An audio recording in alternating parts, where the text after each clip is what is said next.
আসসালামু আলাইকুম। আমি একজন রোগী। আমি নিজেও ভালো করে জানি না আমার কী হয়েছে। এক সময় একটা বলে। কিন্তু আমি বাংলাদেশের ভালো ভালো অনেক বড় বড় প্রফেসরের কাছে আমাকে নেওয়া হয়েছে। আমাকে নিয়েছে আমার হাজব্যান্ডে। কিন্তু কোনো ডাক্তার আমার মন মতন পেলাম না। কেননা আমার মনে হয় তারা প্রকৃত ডাক্তার এখনও হতে পারে নাই। তারা কেমন জানি, তারা টাকা পেলেই হবে, রুগী ভালো হোক না হোক এটা তাদের বিষয় না। তারা টাকার জন্য সব পারে। একটা ভালোরে খারাপ করতে পারে, খারাপে ভালো করতে পারে। তারা টাকার বিনিময়ে একটা মানুষের জীবন, তার সময়, তার ব্যক্তিত্ব নিয়ে কেন যে এইভাবে এরা একজন ডাক্তারে করে। আমি সব থেকে বেশি ঘৃণা করতাম পুলিশের, যে পৃথিবীর সব থেকে শ্রেষ্ঠ সন্ত্রাস পুলিশ। কিন্তু না, এখন আমি মনে করি পরিস্থিতির শিকার হয়ে যে বাংলাদেশে না, সারা বিশ্বের মধ্যে যদি কোনো প্রাণী খারাপ, সব থেকে খারাপ প্রাণী হয়ে থাকে সেটা হচ্ছে ডাক্তার। ওদের ভিতরে মায়া দয়া কিচ্ছু নেই। ওরা এত খারাপ, একটা রুগীর এত সময় নিতে পারে। ওদের সিরিয়াল পাইতে পাইতে একটা রুগী মারাও যেতে পারে। এই চেক আপ সেই চেক আপ, এই চিকিৎসা সেই চিকিৎসা, এটা সেটা কত কিছু করে তার টাকার অপচয় করতে আছে। চেক আপ করতে করতে শেষ করে, চেক আপ না ভালো করে না দেখে আবার আর একটা চেক আপ দেয়। ওষুধ এটা কোনটা খেলে আমি ভালো হবে, তারা জানে যে এটা খেলে বা এটা করলে আমি ভালো হবে, সেটা আমার দিচ্ছে না। আমার শরীরে 12টা অঙ্গে 12টা প্রবলেম, না 10টা প্রবলেম, না 100টা প্রবলেম, আমি নিজেও জানি না। আরে বাবা, আমার টিবি হয়েছে, হ্যাঁ ভালো কথা, আমার টিবি হয়েছে। টিবির পরে আমার তো একটা ট্রিটমেন্ট দরকার। হ্যাঁ, আমার কিডনি একটা নষ্ট, আমার প্রসব থলি ছোটো হয়ে গেছে, আমার ফুসফুসিতে সমস্যা, আমার হার্টের সমস্যা, আমার লিভার সমস্যা, আমার শরীরের সমস্যা, আমার এই সমস্যা সেই সমস্যা, আমার সাইকোলজির সমস্যা, আমার মনে থাকে না। তো সেটা আমার কী করে, সেটা আমি মনে করি আমার শরীরে যত পরিবর্তন, যত সমস্যা একজন ডাক্তারে করছে।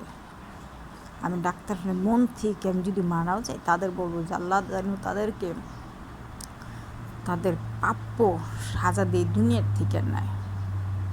আমি সেই কামনা সবসময় করি। তার কেন রুগী মনে করে না, মানুষটা মানুষ মনে করে না? কেন তাদের সব শেষ করে ফেলায়? ঝড়ে আগুনে সব নিয়ে যায়, পানিতে সব ভাসায় নিয়ে যায়। সেটা হচ্ছে প্রকৃতির খেলা। কিন্তু একটা মানুষ, একজন ডাক্তার, তার হাতে একটা মানুষের জানমান সব কিছু থাকে। সে তো সব জিনিস শুনে ধ্বংস করতেছে, তার এই রাস্তার ফকির কুটে ফেলাইতেছে, তার মানসিক শারীরিক টর্চারছে। তা আমি বলি, যারা আমার এটা শুনবেন বা দেখবেন, আমি তাদের কাছে বলতেছি, জানো, ওই ডাক্তারদের আপনারা চিহ্নিত করে কিছু একটা করেন। কারণ আমার অত কিছু আমি পারি না, আমার মোবাইল সম্পর্কে অত ধারণা নেই, আমি বুঝি না। আমি শুধু মোবাইলটা টুকটাক করতে পারি। যে ভিডিওটা করছি এই পর্যন্তই, মোল্লার দৌড় মসজিদ আর আমার দৌড় এই পর্যন্ত, আমি আর পারি না। কেননা আমি অত টেকনোলজি বুঝি না, আমি এত ঘাটাঘাটি করতে পারি না। আমি ভাই সহজ সরল, কিন্তু আমার এই 3 বছরের অভিজ্ঞতায় আমি একটুকু বুঝতে পারছি যে পৃথিবীর সব থেকে নিকৃষ্ট প্রাণী হয়েছে ডাক্তার। সব থেকে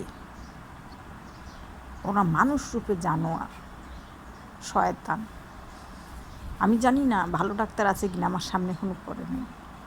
যেদিন পড়বে সেদিন আমি বিশ্বাস করবো না কিছু মানুষ আছে, ভালো ডাক্তার আছে। আমি যত ডাক্তার দেখছি সব কিছু জানোয়ার, অমানুষ, মানবতা নেই ওদের ভিতরে, মায়া মমতা নেই। ওরা কীভাবে একটা সংসার করতেছে, ওদের ছেলে মেয়ে কি নেই, ওদের বাবা মা নাই? ওরা কি কলা গাছ ফেটে জন্ম নিয়েছে? ওরা কি নিঃসন্তান হয়ে দুনিয়া থেকে ওরা ডাক্তারি করে গেল? ওদের কি কিছু নাই? কেন আল্লাহ পাক ওদের ভিতরে মায়া দয়া নেই? ওরা কেন এমন? ওরা একটা মানুষের প্রকৃত চিকিৎসা দিক, তা একটা মানুষের প্রকৃত চিকিৎসা দিয়ে সেই মানুষের সেবাটা করুক। আমি চাই আপনারা যারা শুনবেন, আমি জানি না এই কি সাবস্ক্রাইব লাইক এগুলো আমি করতে জানি না, বলতেও পারি না। ভালো লাগে যদি শুনবেন, আর যদি পারেন তা প্রতিবাদ করবেন।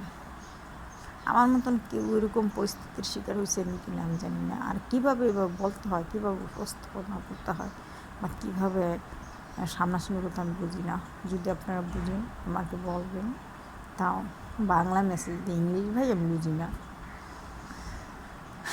কিন্তু কী বলবো, আমি নিজে একটা পরিস্থিতি, আমি একজন রুগী মানুষ, বাঁচবো না মরবো আমি জানি না, আল্লাহ পাকে জানে। কিন্তু আল্লাহ পাকের হাতে ঠিক আছে, কিন্তু আমি মনে করি একজন ডাক্তারে আমার মেরে ফেলার জন্য যথেষ্ট।